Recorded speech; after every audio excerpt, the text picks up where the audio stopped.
से बांध दिया। मगर को बांधकर वह अपने पवित्र पतिव्रत धर्म के बल से यमलोक को पहुंचकर यमराज से बोली, हे भगवान, मेरे पति को नष्ट कर दूंगी। करवा की यह बात सुनकर यमराज भयभीत हो गया। अंततः उस पवित्रता के साथ जाकर उस मगर को यमलोक को पठा दिया और उसके पति को दीर्घायु होने का आशीर्वाद दिया। उसी दिन से ये करवा चौथ मनाई जाती है और व्रत रखा जाता है।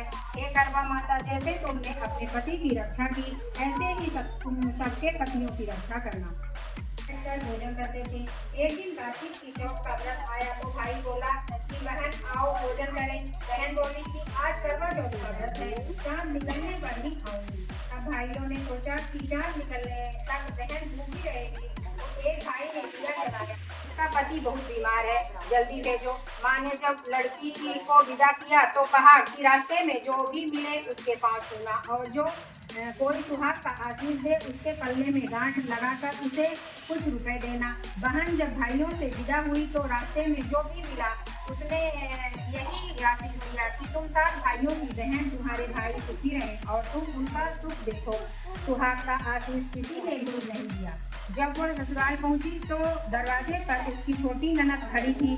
उसने उसके भी पांव छुए तो उसने कहा कि सुहागिन रहो, पुत्रवती हो। तो उसने यह सुन पौष की चौथ आकर चली गई, माघ की चली गई, फाल्गुन की चली गई, चैत्र वैशाख जेठ आषाढ़ और श्रावण भादों की सभी चौथ आई और यही कहकर चली गई कि आगे वाली को कहना, आश्विन माता, मेरा सुहाग तुम्हारे हाथों में है, आप ही मुझे सुहागिन करें।